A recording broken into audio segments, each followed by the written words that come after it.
വികാരി പ്രിയപ്പെട്ട ജോയച്ച, അഭിവന്യ ടൈറ്റസ് അച്ച, കുടുംബ യൂണിറ്റ് ഭാരവാഹികളെ, ഏറ്റവും പ്രിയപ്പെട്ട ഇടവക അംഗങ്ങളെ, ഏറെ സന്തോഷം തോന്നുന്നു ഇവിടെ നിങ്ങളുടെ മുമ്പിൽ. കാരണം ഞാൻ ആദ്യമായിട്ട് ഈ ഒരു സ്ഥലത്തേക്ക് വരുന്നത്. തവളപ്പാറ, അനപ്പാറ എന്നൊക്കെ ഞാൻ കേട്ടിട്ടേ ഉള്ളൂ. മൂക്കന്നൂർ വരെ ഞാൻ വന്നിട്ടുള്ളൂ ഈ പ്രദേശത്തേക്ക്. ഇന്ന് ആദ്യമായിട്ട് ഇങ്ങോട്ട് കടന്നു വന്നപ്പോൾ വളരെ ശാന്തസുന്ദരമായ, പ്രകൃതി രമണീയമായ ഒരു കൊച്ചു ഗ്രാമം. അവിടെ ഇടവകയെ സ്നേഹിക്കുന്ന, ഒന്ന് ചേർന്ന് പ്രവർത്തിക്കുന്ന ഒരു 85 കുടുംബങ്ങൾ. ഞാൻ അച്ഛൻ പറഞ്ഞ പോലെ ഏകദേശം 1 മണിക്കൂറോളമായി ഇവിടെ വന്നിട്ട്. ഞാൻ വരുമ്പോൾ ഇവിടെ പ്രാർത്ഥന നടക്കുകയായിരുന്നു. അപ്പോൾ ഞാൻ അവിടെ കുറച്ച് സമയം വെയിറ്റ് ചെയ്തപ്പോൾ അഭിവന്യ ടൈറ്റസ് അച്ഛനുമായിട്ട് സംസാരിക്കാൻ ഇടവന്നു. വലിയ കാപട്യങ്ങളൊന്നും ഇല്ലാത്ത നന്മയുള്ള കുറച്ച് മനുഷ്യരാണ് ഇടവകയിലുള്ളതെന്നാണ് എനിക്ക് മനസ്സിലാക്കാൻ സാധിച്ചത്. അപ്പം ഞാൻ അച്ഛനോട് ചോദിച്ചു, വലിയൊരു ക്ലാസ്സിൻ്റെ ഒക്കെ ഒരു ആവശ്യമുണ്ടോ ഇവർക്ക്? അതിലുപരിയായിട്ട് നിങ്ങളാണെങ്കിൽ ഇന്ന് ഇടവക ദിന ആഘോഷങ്ങളുടെ ഭാഗമായിട്ട് രാവിലെ മുതൽ ഒരാഘോഷ ലഹരിയിലാണ് അല്ലേ? ഇനിയിപ്പോൾ രാത്രിയിൽ ഇവിടെ സ്കിറ്റിന് വേണ്ടി കാത്തിരിക്കുന്നവരുണ്ട്, കലാപരിപാടികൾക്ക് വേണ്ടി ഒരുങ്ങുന്നവരുണ്ട്, രാത്രിയിലെ ഭക്ഷണം എന്താണെന്ന് ആകാംക്ഷയോടെ കാത്തിരിക്കുന്നവരുണ്ട്. അപ്പോൾ ഇതിനൊക്കെ ഇടയിൽ ഒരു ക്ലാസ് അത് ആവശ്യമാണോ എന്നൊരു ചിന്ത എൻ്റെ മനസ്സിൽ കൂടി കടന്നുപോയി. തുടക്കത്തിൽ നമ്മുടെ സെക്രട്ടറി പറഞ്ഞതുപോലെ തന്നെ ഈ ക്ലാസ് എന്ന് പറയുന്നത് എല്ലാവർക്കും വലിയ താല്പര്യമില്ലാത്ത കാര്യമാണ്. ഒരു അധ്യാപിക എന്ന നിലയിൽ കുട്ടികളുടെ മുമ്പിൽ നമ്മൾ ക്ലാസ് എടുക്കാൻ പോകുമ്പോൾ നമ്മുടെ ഏറ്റവും ആദ്യത്തെ ചിന്ത ഇവരെ എങ്ങനെ ഇവിടെ പിടിച്ചിരുത്താം എന്നുള്ളതാണ്. വിഷയം പഠിപ്പിക്കുക എന്നുള്ളതിനേക്കാൾ ഉപരിയായിട്ട് ഈ കുട്ടികളെ 40 പേര്, ഞങ്ങളുടെ കോളേജൊക്കെ ആകുമ്പോൾ 40 പേരാണ് ഒരു ക്ലാസ്സിൽ. ഈ 40 പേരുടെ ശ്രദ്ധ 1 മണിക്കൂർ നേരം എന്നിലേക്ക് എങ്ങനെ പിടിച്ചിരുത്താൻ പറ്റും എന്നുള്ള ചില കുറുക്കു വഴികൾ കൂടെ ആലോചിച്ചിട്ട് വേണം അധ്യാപകർ ക്ലാസ്സിലേക്ക് പോകാനായിട്ട്. ഈ ഒരു സാഹചര്യത്തിൽ നിങ്ങളെ ഒരുപാട് കാര്യങ്ങളൊന്നും പറഞ്ഞ് ബോറടിപ്പിക്കാൻ ഞാൻ ആഗ്രഹിക്കുന്നില്ല. അച്ഛൻ പറഞ്ഞതുപോലെ 28 കഴിഞ്ഞ് 29 വർഷങ്ങൾ ഏകദേശം പൂർത്തിയാവുകയാണ് ഞാൻ എൻ്റെ കരിയറിൽ. ഇതിൽ 25 വർഷവും ഞാൻ ജോലി ചെയ്തത് കുട്ടികളുടെ ഇടയിലാണ്, എന്ന് പറഞ്ഞാൽ സ്റ്റുഡൻസിൻ്റെ ഇടയിലാണ്. സ്റ്റുഡൻസ് എന്ന് പറയുമ്പോൾ തീർച്ചയായിട്ടും നിങ്ങൾക്കറിയാം, അവരെല്ലാം ഒരു കുടുംബത്തിൽ നിന്ന് വരുന്ന വ്യക്തികളായതുകൊണ്ട് തന്നെ എപ്പോഴും ഞങ്ങൾ അവരുടെ മാതാപിതാക്കളുമായിട്ടും അടുത്തിടപഴകുന്നവരാണ് അധ്യാപകർ എന്ന നിലയിൽ. അതിനേക്കാൾ ഉപരി ഞാൻ എൻ്റെ കോളേജിലെ സൈക്കോളജിസ്റ്റ് അല്ലെങ്കിൽ സ്റ്റുഡൻറ്റ് കൗൺസിലറും കൂടിയാണ്.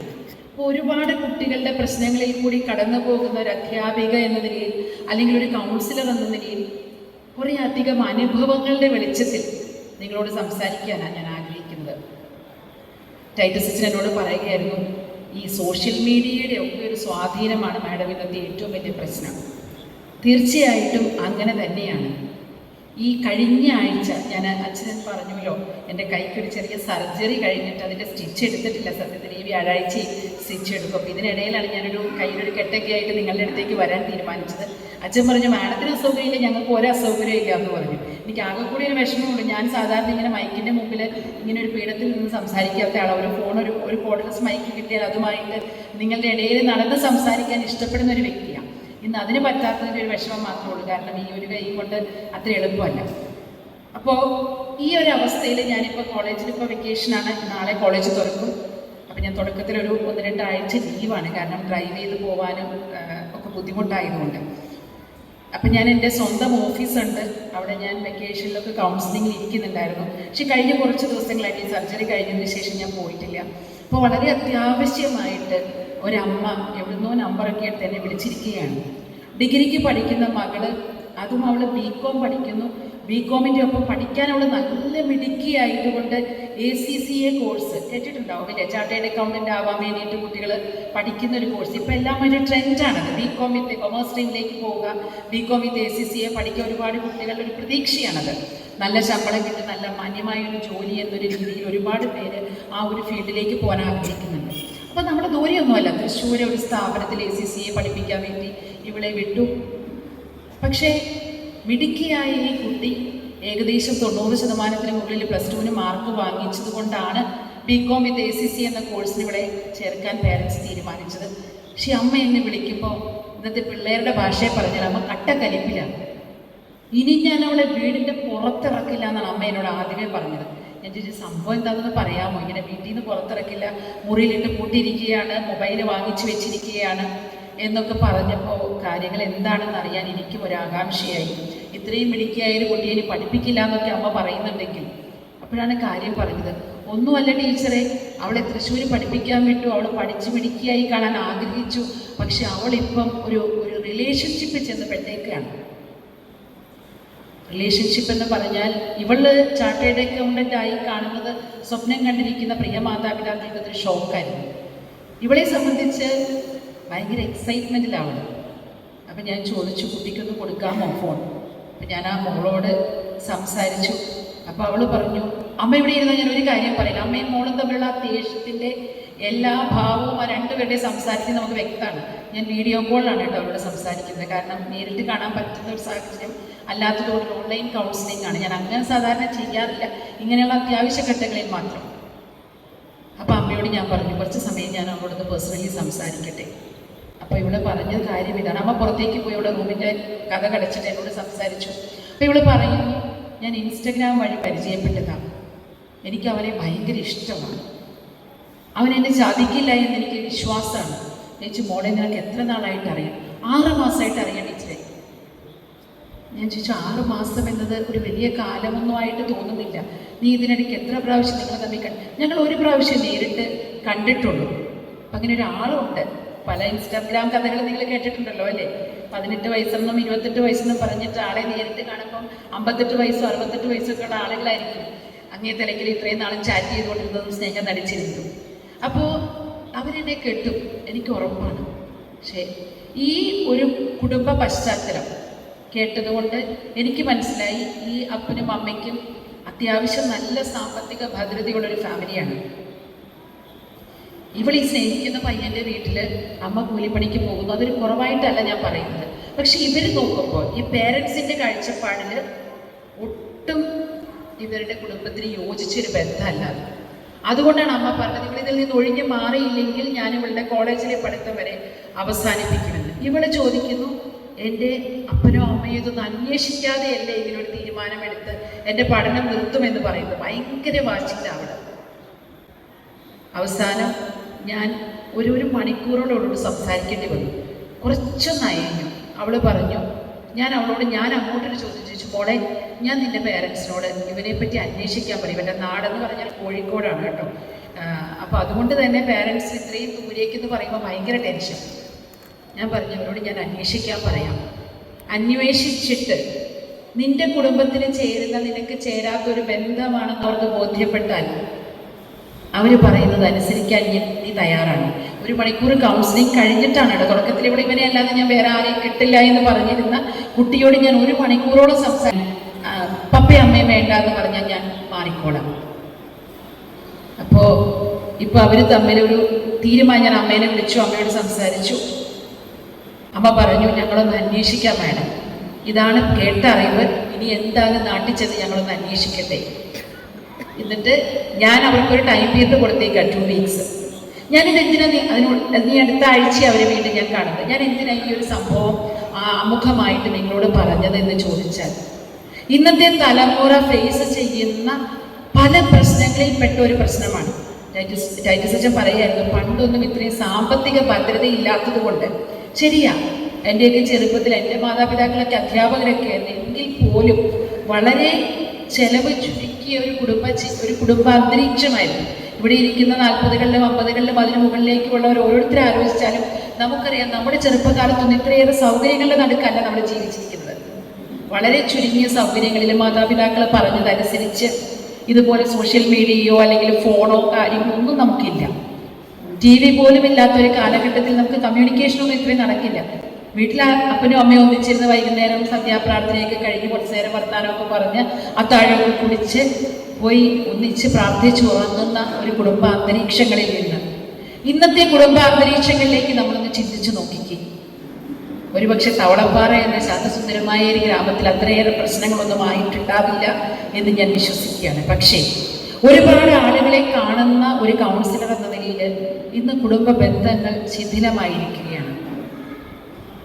ഒത്തിരി കുട്ടികളെ കൗൺസിൽ ചെയ്യുമ്പോൾ അവരുടെ ഏറ്റവും വലിയ സങ്കടം എന്ന് പറയുന്നത് ഞങ്ങളെ കേൾക്കാൻ ആരുമില്ല എന്നാണ്. ഇവിടെ വളരെ കുറച്ച് കുട്ടികളെ ഉള്ളൂ ഇവിടെ ഇരിക്കുന്ന ഓരോ അപ്പച്ചനോടും ഓരോ അമ്മച്ചിയോടും ചോദിച്ചാൽ അവർ പറയും, ഞങ്ങൾ ജീവിക്കുന്നത് തന്നെ ഞങ്ങളുടെ മക്കൾക്ക് വേണ്ടിയല്ലേ?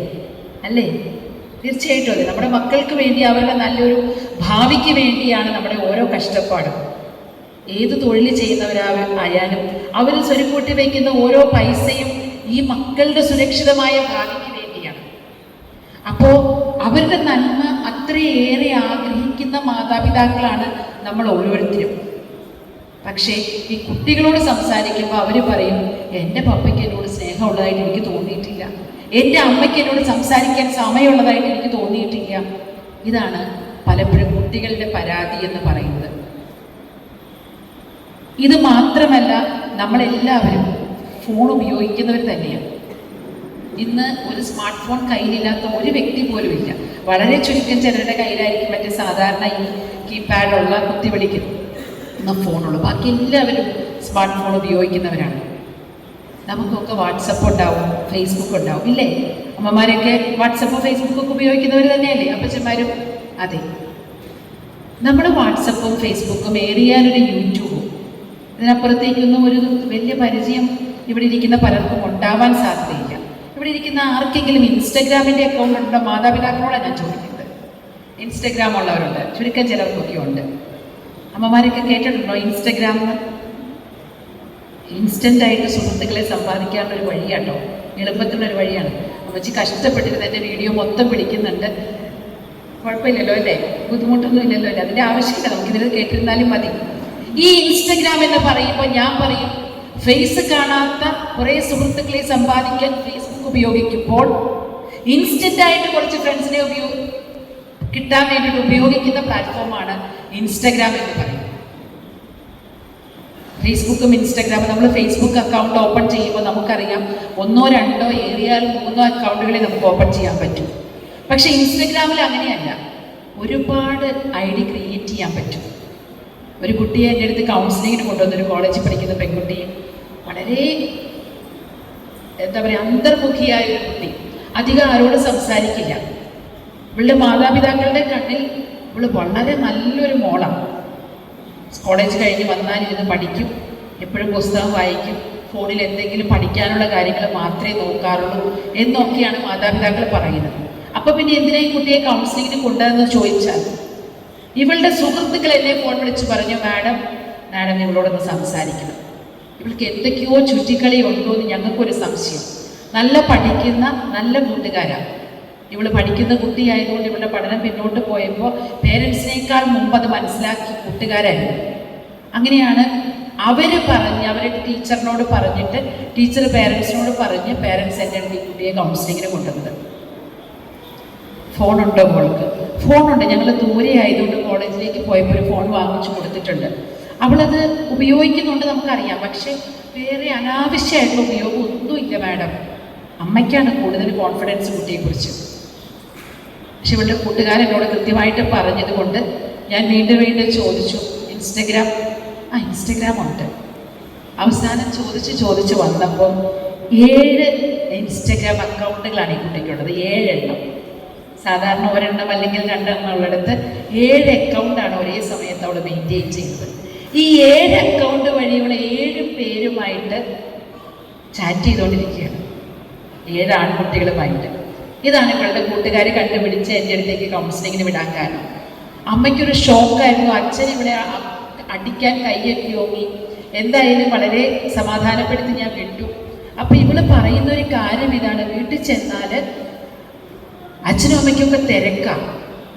ഞാൻ പഠിക്കുക എന്നുള്ള ധാരണയിൽ അവർ TV വെച്ച് സീരിയൽ കണ്ടിരിക്കുക.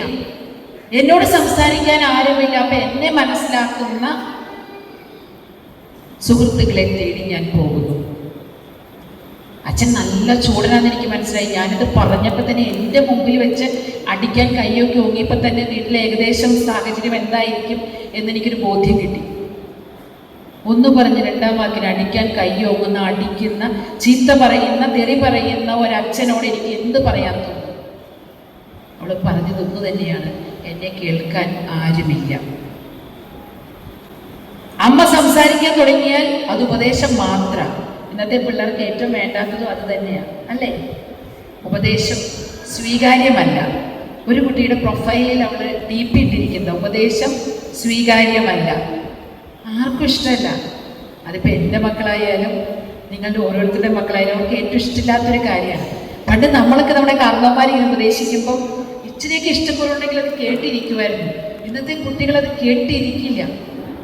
അവരവരുടേതായ ചില ടേംസ് ഒക്കെ പറഞ്ഞ് സംസാരിക്കുമ്പോൾ നമുക്കത് മനസ്സിലാവുക പോലുമില്ല. എന്താ തള്ള വൈബ് തുടങ്ങി എന്നൊക്കെ പറഞ്ഞാണ് ഇവർ കാര്യങ്ങൾ പറയുന്നത്. നമ്മുടെ അമ്മമാരെ ഇവർ അങ്ങനെ പറഞ്ഞേ, തള്ള വൈബ്, തന്ത വൈബ്. അവർക്ക് അവരുടെ വൈബിലുള്ള ആൾക്കാരെയാണ് വേണ്ടത്. ഞങ്ങൾ ടീച്ചർമാരായാലും ഇപ്പം അതേ നിവൃത്തിയുള്ളൂ. കോളേജിൽ ചെന്നിട്ട് പണ്ടൊക്കെ അധ്യാപകരെ പഠിപ്പിച്ച പോലെ ഭയങ്കര ഗംഭീരമായിട്ട് പോയി ക്ലാസ്സുകൾ എടുത്ത് ലെക്ചറിങ് നടത്തി ഒരു പ്രൊഫസർ സ്റ്റാൻഡേർഡിൽ നമ്മൾ നിന്നാൽ ഇന്നത്തെ കുട്ടികളൊന്നും നമ്മുടെ അടുത്തേക്ക് അടുക്കില്ല എന്നുള്ളതാണ് സത്യം. എന്ന് അവരിലേക്ക് നമ്മൾ ഇറങ്ങി ചെല്ലുന്നു, അവരിൽ ഒരാളായി മാറുന്നു, എങ്കിൽ മാത്രമേ ഈ കുട്ടികൾ നമ്മളെ അനുസരിക്കാൻ തയ്യാറാവൂ. അപ്പൊ ഈ 28 വർഷത്തെ എക്സ്പീരിയൻസും 53 വയസ്സൊന്നും ഒരു റെലവൻസും ഇല്ല. ഞാനൊരു 23-കാരിയായിട്ട് മാറണം അവരുടെ മുമ്പിൽ പിടിച്ചു നിൽക്കണമെങ്കിൽ. ഇതാണ് ഒരു ടീച്ചർ എന്നുള്ള നിലയിൽ എൻ്റെ ഒരു അനുഭവം പറയുകയാണെങ്കിൽ. മിസ്സേ അടിപൊളിയായിട്ടുണ്ട് കേട്ടോ, ഒരു നല്ല സാരി കൊടുത്തു വന്ന മുഖത്ത് നോക്കി അവർ പറയും. നമ്മളൊക്കെ പണ്ട് നമ്മുടെ ടീച്ചർമാരോട് സാരിയെ കുറിച്ചൊക്കെ കമന്റ് പറയാൻ ധൈര്യം കാണിച്ചിരുന്നോ? പേടിയായിരുന്നു ടീച്ചർമാരെ. ഇന്നൊന്ന് ഹെയർ സ്റ്റൈൽ മാറ്റിയാൽ ഏറ്റവും അധികം കമന്റ് ഇടുന്നത് ഇവരാ, കുട്ടികള്. അപ്പോൾ അവരെ സ്വാധീനിക്കാൻ, പക്ഷെ അതേ സമയം തന്നെ ഒരു ഗ്യാപ്പ് ഉണ്ടാവുകയും ചെയ്തു. ടീച്ചർ സ്റ്റുഡൻറ്റ് ബന്ധം മെയിൻറ്റെയിൻ ചെയ്യുന്ന രീതിയിൽ, അത് നിലനിർത്തിക്കൊണ്ട് പോകുന്ന രീതിയിൽ ഒരു ബഹുമാനത്തോടു കൂടി അവർ നമ്മളോട് ഇടപെടണമെങ്കിൽ അവരുടെ ഹൃദയങ്ങളെ കീഴടക്കാൻ നമുക്ക് സാധിക്കണം. അച്ഛൻ അവിടെ പരിചയപ്പെടുത്തിയപ്പോൾ പറഞ്ഞു 1000-ഓളം അധ്യാപകർക്ക്. ശരിയാ, വിവിധ ബാച്ചുകളിലായിട്ട് ഏകദേശം 1000-ലധികം അധ്യാപകർക്ക് ട്രെയിനിങ് കൊടുക്കുന്ന ഒരു അധ്യാപികയാണ് ഞാൻ. ഈ കഴിഞ്ഞ എൻ്റെ സർജറിയുടെ തലയാഴ്ച ഞാൻ ചെന്നൈയിൽ ഒരു സ്കൂളിൽ ഏകദേശം 100-ഓളം വരുന്ന അധ്യാപകർക്ക് 2 ദിവസത്തെ ട്രെയിനിങ് പ്രോഗ്രാമിനായിട്ട് ചെന്നൈയിലായിരുന്നു. അതിനുശേഷം തിരിച്ചു വന്നിട്ടായിരുന്നു ഈ ഹോസ്പിറ്റൽ കേസൊക്കെ വന്നത്. തമിഴ്നാട്ടിലും വ്യത്യാസമൊന്നുമില്ല. ടീച്ചർമാരെല്ലാവരും പറയുന്ന ഒരേ ഒരു കാര്യം തന്നെയാണ്, ഇന്നത്തെ കുട്ടികളെ എങ്ങനെ കൈകാര്യം ചെയ്യണമെന്ന് നമുക്കറിയില്ല. സ്ട്രിക്റ്റ് ആയാൽ അവർക്കത് പറ്റില്ല, ഓവർ ഫ്രീഡം കാണിച്ചാൽ അത് മാനേജ്മെന്റിന് പറ്റില്ല. ഇതിനിടയിൽ കഷ്ടപ്പെടുന്നവരാണ് ഇന്നത്തെ അധ്യാപകർ. ഇവിടെ ഇരിക്കുന്ന ഓരോ അപ്പച്ചനും അമ്മച്ചിയും ഒന്ന് ചിന്തിച്ചാൽ, നമ്മുടെ വീട്ടിലുള്ള ഒരു മകനെ, ഒരു മകളെ, അല്ലെ 2-3 കുട്ടികളെ ഒരു കാര്യം പറഞ്ഞ് ചെല്ലി കേൾപ്പിച്ച് കൊണ്ട് നടക്കാൻ നമ്മൾ വിഷമിക്കുന്ന ഒരു സാഹചര്യത്തിൽ ക്ലാസ് റൂമുകളിലെ അധ്യാപകരുടെ അവസ്ഥ എത്ര ബുദ്ധിമുട്ടായിരിക്കും. 40-60 വരെ കുട്ടികളെ ഒരേ സമയം ഡീൽ ചെയ്യുകയാണ്. ഇന്നത്തെ തലമുറയ്ക്ക് ഈ സോഷ്യൽ മീഡിയയുടെ ഒരു അഡിക്ഷൻ ഒക്കെ കൊണ്ടാണെന്ന് തോന്നുന്നു ഇവരുടെ സ്വഭാവ രീതികളിൽ ഒരുപാട് മാറ്റം വന്നിട്ടുണ്ട്. നമ്മൾ ബിഫോർ ക്രൈസ്റ്റ് ആഫ്റ്റർ ക്രൈസ്റ്റ് എന്ന് പറയുന്നത് പോലെ പറയാവുന്ന ഒരു കാര്യമായി മാറി before Covid and after Covid. കോവിഡിന് മുമ്പുള്ള ഒരു ജനറേഷൻ അല്ല കോവിഡ് കഴിഞ്ഞ് വന്നപ്പോൾ അവർക്കുണ്ടായ മാറ്റങ്ങൾ നോക്കുമ്പോൾ. ക്ലാസ് മുറികളിൽ അത് വ്യക്തമായിട്ട് നമുക്ക് മനസ്സിലാവും. നമ്മുടെ കുട്ടികളെ തന്നെ ഒന്ന് ചിന്തിച്ചു നോക്കി. കോവിഡ് സമയത്ത് സ്കൂളുകളിൽ കോളേജുകളിൽ പഠിച്ചിരുന്ന കുട്ടികൾ ഏകദേശം 2 വർഷത്തോളം വീട്ടിലടയ്ക്കപ്പെട്ട അവസ്ഥയിൽ നിന്ന് പുറത്തേക്ക് വന്നപ്പോൾ അവരുടെ സ്വഭാവ രീതികളിൽ ഒരുപാട് മാറ്റം ഉണ്ടായി. ഏറ്റവും പ്രധാനമായിട്ട് സംഭവിച്ച മാറ്റം എന്ന് പറയുന്നത് അറ്റൻഷൻ സ്പാൻ, അല്ലെങ്കിൽ ഒരു കാര്യത്തിൽ ശ്രദ്ധ കേന്ദ്രീകരിച്ചിരിക്കാനുള്ള അവരുടെ കഴിവ് വല്ലാതെ കുറഞ്ഞു. കുട്ടികളെ സംബന്ധിച്ച് പല പേരൻസും പറയുന്ന ഏറ്റവും വലിയ കംപ്ലൈൻറ്റ് അതാണ്. അടങ്ങി ഒതുങ്ങി ഇരിക്കാൻ ഇന്നത്തെ തലമുറയിലെ കുട്ടികൾക്ക് പറ്റുന്നില്ല. ഹൈപ്പർ ആക്ടിവിറ്റി എന്ന് നമുക്കതിനെ സൈക്കോളജിക്കലി വേണമെങ്കിൽ പറയാം. ഇമ്പൾസിവിറ്റി, ഹൈപ്പർ ആക്ടിവിറ്റി എന്നൊക്കെ പറഞ്ഞ് പല ടേംസ് അതിന് ഉപയോഗിക്കുന്നുണ്ടെങ്കിലും എടുത്തു ചാടി കാര്യങ്ങൾ ചെയ്യുന്ന, വീണ്ടും വിചാരമില്ലാതെ കാര്യങ്ങൾ ചെയ്യുന്ന, അല്ലെങ്കിൽ പെട്ടെന്ന് ചാടി ഉത്തരം പറയുന്ന, 1 മിനിറ്റ് അടങ്ങിയിരിക്കാത്തൊരു തലമുറ. ക്ലാസ് റൂമുകളിലെ അവസ്ഥയും ഇത് തന്നെയാണ്. നമ്മുടെ വീടുകളിൽ ഒരു ചിട്ടയായിട്ട് ഈ കുട്ടികളെ ഒരു ടൈം ടേബിൾ അനുസരിച്ച് മുന്നോട്ട് കൊണ്ടുപോകാൻ പേരൻസിന് പറ്റാത്തൊരവസ്ഥയാണ്. ഈ അറ്റൻഷൻ സ്പാൻ കുറയുന്നത് കൊണ്ട് തന്നെ നിങ്ങളൊന്ന് ആലോചിച്ച് നോക്കി, പ്രാർത്ഥനയുടെ ഒരു സമയത്ത് കുടുംബ പ്രാർത്ഥന തുടങ്ങിയാൽ അത് തീരുന്നത് വരെ ഈ കുട്ടികൾ അടങ്ങിയിരിക്കുന്നില്ല. അവർക്ക് പെട്ടെന്ന് ബോറടിക്കുക. അല്ലെങ്കിൽ ഈ കൊച്ചുമക്കൾ പറയട്ടെ, അവർക്ക് ബോറടിക്കൽ വളരെ പെട്ടെന്നാണ്. അത് ക്ലാസ്സിലായാലും വീട്ടിലായാലും ഏതൊരു കാര്യത്തിലായാലും